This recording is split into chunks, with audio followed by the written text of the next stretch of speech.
Hello बच्चों, so let us read the question. Construct an angle of 45 degree at the initial point of a given ray and justify the construction. तो हमें सबसे पहले 45 degree का angle बनाना है, फिर उसे जस्टिफाई भी करना है. So we will read one by one all the steps and draw simultaneously. ठीक है, हम इसको एक एक स्टेप को रीड करेंगे और फिर उसको ड्रॉ करेंगे. तो सबसे पहला स्टेप क्या लिखा है? लेट अस टेक अ रे A be with initial point A. तो उसे ले लेते हैं. तो एक रे मान लेते हैं यहां पे कुछ ऐसे, जो कि हमारी होगी ए बी. तो ये पॉइंट ए और ये पॉइंट होने वाला है बी. नेक्स्ट स्टेप पढ़ते हैं. Taking A as centre and some radius draw an arc of a circle which intersects A B at C. तो इस ए को अगर मैं सेंटर मान लूं और एक कंपास अपनी ओपन कर लूं, जितनी भी हमारे को कन्वीनियंट हो रही है उतनी हम ओपन करके और एक ऐसे आर्क लगा लेते हैं कि जहां पे भी आर्क मिलेगी ए बी के साथ, ए बी रे के साथ, उस पॉइंट को कहेंगे सी. थर्ड स्टेप है विद सी एस सेंटर. अब सी को सेंटर मानना है एंड सेम रेडियस, अभी जितने कंपास खोल रखे हैं उतनी ही रखनी है. As before draw an arc intersecting the previous arc at E. तो ये कुछ ऐसा करना है. सी पे रख के हमें एक आर्क लगानी है जो कि कुछ जितनी पहले ओपन हो रखी थी उतना ही करना है ओपन इसको, और यहां आर्क लगानी है और इस पॉइंट को हम नेम दे रहे हैं ई, जैसा कि स्टेप्स में लिखा हुआ है. फिर हमें नेक्स्ट स्टेप में करना है with E as center and same radius as before, draw an arc which intersects the arc drawn in step 2 at F. तो इसमें कह रहे हैं कि अब हमें E पे रख के सेम रेडियस हमें यहाँ पे एक और आर्क लगा देनी है जो कि इस पॉइंट पे मिल रही होगी F पॉइंट पे. ठीक है, नेक्स्ट स्टेप पढ़ते हैं. Next step is with E as centre and some radius. जितनी तुम्हारी इच्छा हो, जितनी ओपन है उतनी ही रहने दो हमेशा कंपास को. And some radius draw an arc. E पे रख के एक हमने अभी अभी एफ आर्क लगाई है और एक आर्क हम लगा देंगे कुछ कुछ यहां पे. ठीक है, और ऐसे ही एक आर्क अब नेक्स्ट स्टेप में हमें कहा है with F as centre and the same radius as before. जितने भी रेडियस ली है, draw another arc intersecting the previous arc at G. तो अगर मैं एफ पे रख के इधर से आर्क लगाऊं तो ये जो पॉइंट हमारे पास आएगा जिस पे इंटरसेक्ट कर रहे हैं, इस पॉइंट को दे रहे हैं नाम G. Let us read next one. Draw the ray A G.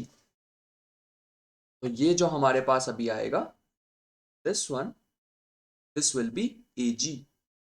ये हमारे पास आएगा ए जी. ठीक है, तो ये जो बी ए जी हमारे पास एंगल आया है ये है 90 डिग्री एंगल. ठीक है, उसके बाद पढ़ते हैं taking C as centre and radius more than half of C I. देख लेते हैं. Let us say this point is C I. ठीक है, हमें क्या करना है, सी को अगर मैं सेंटर मान के मोर देन हाफ ओपन कर लूं. मोर देन हाफ मतलब ये जो सी आई है हमारे पास, देखो तुम ऐसे कंपास से देख सकते हो सी आई, इसकी मोर देन हाफ ओपन करके एक आर्क हमें लगानी है सी से. ठीक है, कुछ ऐसे. And draw an arc taking I as centre. अब आई से हमें एक आर्क ड्रॉ करनी है and the same radius as before draw another arc intersecting the previous arc at H. तो अभी हमने सी से आर्क लगाई है, अब हम आई पे कंपास रख के एक और आर्क लगा देंगे. ये जो अब हमारे पास पॉइंट आएगा, इस पॉइंट का नेम इन्होंने कहा हुआ है एच. यहाँ पे एच नेम दिया. अब नेक्स्ट स्टेप में ये कह रहे हैं draw the ray A H then B A H is the required angle of 45 degree. ये हमारे पास अगर मैं ए को लेट मी सी, अगर मैं ए और एच को ज्वाइन कर देता हूं तो कुछ ऐसे ज्वाइन होगा. ये हमारे पास जो ए और एच ज्वाइन हुए हैं, दिस इज द रिक्वायर्ड. ये हमारे पास जो आया है B A H, this is the required 45 degree angle. मैं एक बेटर लुक देना चाहता हूं इसको, तुम्हें अच्छे से दिखाना चाहता हूं, तो this is the exact diagram of this. ठीक है, ये हमारे पास कंस्ट्रक्शन एकदम एग्जैक्ट होगी, बिल्कुल स्ट्रेट लाइंस. वो हमारा रफ हैंड स्केच था और ये हमने कंपास से ड्रॉ किया है. तो ये हमारे पास कुछ ऐसा लगना चाहिए. यहाँ पे ये जो हमारे पास पॉइंट है, दिस पॉइंट इज 45 डिग्री. ठीक है, अब इसको जस्टिफाई भी करना है तो इसकी जस्टिफिकेशन भी देख लेते हैं. Join IH and CH। तो हम वापिस जाएंगे, IH और CH को हम ज्वाइन कर लेते हैं, कुछ ऐसे डॉटेड लाइन से करेंगे क्योंकि ये एक्स्ट्रा वर्क है जस्टिफिकेशन का।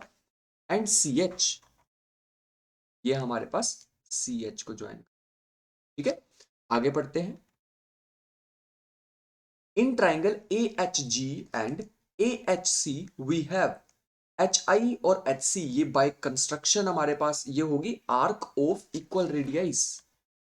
HI और HC ये दोनों क्या है, देखो दोनों इक्वल ही डिस्टेंस से मैंने आर्क लगाई थी, मैंने तुम्हें कहा था सेम कंपास ओपन करो, तो ये CH और IH दोनों बिल्कुल एग्जैक्टली सेम है। और इसी दोनों ट्राइंगल में AI और AC भी सेम है due to radii of same arc. देखो, ठीक है, AI और AC भी सेम है। और ये जो AH है ये तो कॉमन ही आ गई इन ट्राइंगल्स में, इसका मतलब दोनों ट्राइंगल क्या है, कॉन्ग्रुएंट ट्राइंगल्स हैं, ठीक है। ये क्योंकि कॉन्ग्रुएंट ट्राइंगल्स हैं, ये एंगल हमें पता है, ये जो BAG है ये तो 90 डिग्रीज था, अब ये 90 डिग्री है, हमने यहाँ पे लिखा हुआ है, क्योंकि ये हम CPCT से कह सकते हैं दोनों इक्वल एंगल होंगे। ये एंगल जो हमारे पास है जिसको मैं रेड से करने वाला हूं, ये एंगल और ये एंगल आपस में इक्वल होंगे क्योंकि ये कॉन्ग्रुएंट ट्राइंगल प्रूव हो चुका है, क्योंकि ये दोनों इक्वल हैं, टोटल एंगल 90 है। कुछ सोचो, दो एंगल इक्वल है, दोनों का सम कितना है 90, तो दोनों कितने होंगे 45 45, तो वही हमने यहाँ पे लिखा है, then the each angle is equal to 45 degrees, ठीक है, and that is required to prove. I hope you understood the question well, thank you and the best of luck.